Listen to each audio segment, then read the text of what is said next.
Now the cabin's generally pretty dark because we like it that way, but I have a light on that I bought actually after all the complaints I had from people about not being able to see. It's too dark in the footage, which I understand. But it's not a light that we would use for our typically day-to-day living. And I'll talk more about lighting in a minute. Now when you walk in, if you come in this way, then you're stepping into the living area essentially. It's small, so everything's a living area. But this is the dining table here. I think it is, what, 6.5 feet long. I made that, I don't know, 3 years ago. It's got seating for 7 actually, so 3 chairs on this side, bench on that side, and then I bring up a chair on this end, especially depending on whether my wife and I or I are doing the cooking and the serving if we have company. So this is actually the main entrance. So like I said, you come in from the outdoor kitchen here. And then instead of putting switches right here on the wall, what I did is I put them there in case you were entering from over there, or when you get up in the morning, you can come and get to that switch without coming here, especially if the floor got muddy or wet, especially with Callie coming in and out this way. So 4 switches? Yeah, 4 switches here. 1 for this room, 1 for the kitchen, 1 for the dining table area, and then that one for the outdoor kitchen out there. Full string lights, which really lights that space up pretty good. Now this mudroom, I'll show you in a second here. Try to bring the camera in, but you walk in here, obviously that's where all the coats hang. I'm just about to install a shelf up here for a few small things, gloves. Got the shelf up here, hooks there. So this being the entrance also allows you to go straight downstairs, especially from the outdoor kitchen if I'm processing an animal or something. I have my freezer directly below me, actually right here. Great big chest freezer that we keep all of our meat in. And then the stored goods, like all the canned goods, are along here. I'll take you down and then I'll reflect back on the tour that I did of the basement of the cellar, the root cellar, because it's hasn't changed since then. But this is our ice box here too, to show you how that functions. And yeah, that's pretty simple. This is 8 by 10, so it's 8 feet long, or 8 feet wide, 10 feet long. And the whole purpose of this right from the beginning was to make it a breezeway into that outdoor kitchen, so that the outdoor kitchen could be built separate from the main cabin. And I'll take you out there a little bit, but I'm going to show you this living area here. So this is the heart of the home, as the fireplace usually is, in the kitchen. So the kitchen, you're standing in the kitchen right now. I'll turn the camera around in a minute.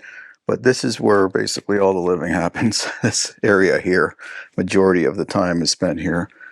So these 2 small chairs, this one's usually my wife's and that's mine. We like to play crib and other card games here on this little table that I built. When my wife is not here, this is Callie's favorite chair. She steals this almost every night, lies up and curls up in here. She's quite comfortable here. But generally, especially in the winter when the wood stove's going full time, she finds it way too hot to be in this room really at all. So she likes to be close to us or close to me. So she'll lie on the floor there. But as soon as it gets too warm, she heads into the breezeway there and sleeps on that stone floor because it's a little bit cooler for her and it's closer to the door. That room is, because there's no central heating, right? So everything's heated by this in this main part of the cabin. So it gets cooler as you get further away from the stove. So the breezeway, especially at the door, is much cooler. Callie will lie right up against that door where there's a little bit of a breeze coming in there, a little bit of cool air under the door.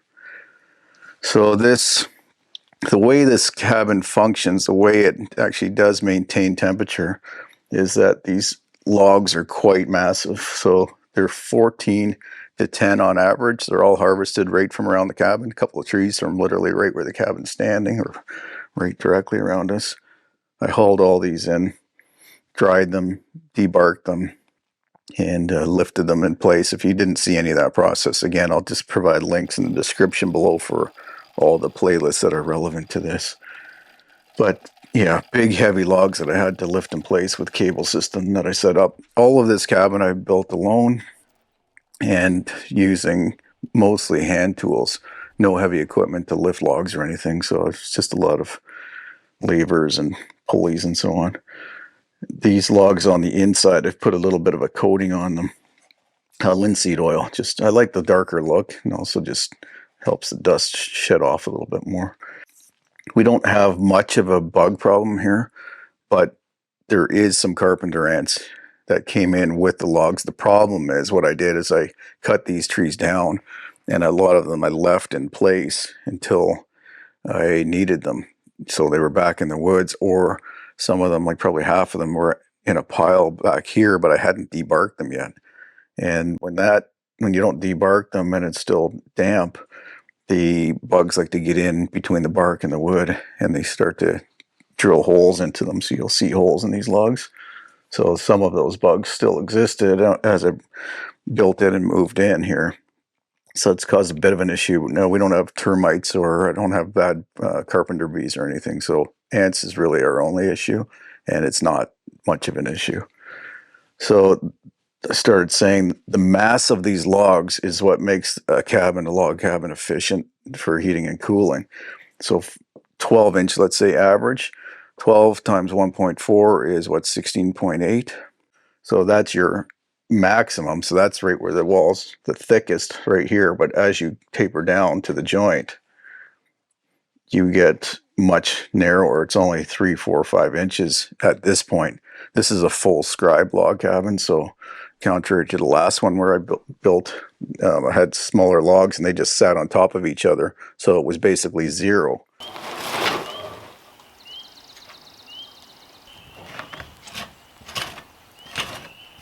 Right here, and then I just sealed it with mud or concrete. But in this case, full scribe means that it's meant to, or I scribed it and cut it out so it fits tight to this log underneath it. So that creates that 3 or 4 inch or 5 inch platform there, or flat spot. And then inside that, there's moss that I collected from around the property. So that moss provides our value just through the airspace. Like the moss has a lot of air in it, air around the pieces. So that's why it's pretty good insulation. And then I have it sealed with a caulking. It's like a permachink caulking to keep the bugs out and the drafts out. So pretty efficient. But what happens is these heat up when you have the fire going, especially in the winter full time. They really heat up, and then they hold that heat for a long time after the fire's out even, and they slowly release it. So once you get it heated up, the cabin stays quite warm even when the fire's out. But if you leave it for a couple of days, they get cold, and then that cold radiates inside. So then you have to heat the cabin up, and it might take 24 hours or more of a really good fire going to really heat all of the mass up, all the mass that you see, and even furniture and so on. You have to heat that all up in order to get it comfortable again. We like it cool, though, for the most part, especially because you can always get close to the wood stove like this to get warm. I'm only sitting probably 6 feet from my feet to the wood stove, so it can get quite warm here. And as I said, as you get further away from it, it gets cooler. I'll show you how the wood stove works. This one is very efficient. We do prefer this one over the one we had in here before. That flame view was a flat top cooking surface, which was nice, but it didn't have the oven. The oven is really handy, especially you've seen me cook a full-size turkey or a good-sized turkey in there. So we like that feature. We like that the elements on top, you can remove them. So you can put a pot or a kettle or a pan right over top of open flame, so it heats up much quicker. And then you just move them around. You learn to use a wood stove. Just you figure out where all the hot and cold spots are, and put a trivet on there if you need to really have a really low heat for simmering chaga, for example. So very efficient.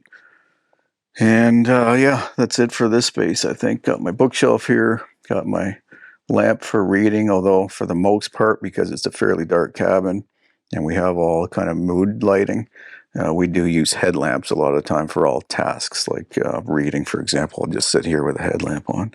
Or if I get up in the morning, you'll see me leave the bedroom and go to the light switches with just a headlamp. So I think that's it for here. We've got just a white pine plank flooring, 1 by 8 or 1 by 10, 1 by 8, and 1 by 8, 1 by 10. I think that's more like 9. this wall behind, store all our pans on there. Eventually what I'd like to do is a full stone backdrop here, so that can capture and release more heat. Got the moose that I shot a couple of years ago up here, deer in the bedroom that I shot here on this property 3 years ago, I think. Moose antlers that we found around the cabin. I always find them here. There's lots of moose here. Somebody sent me this painting of Dick Prenneke at his cabin. And a lot of these books were sent to me by people too, which I really appreciate. People have been so generous to me over the years. Little carving here that Doug Linker made. But I hope this helped. Hope it gave you a little bit more perspective to see what the cabin looks like and how it's lived in.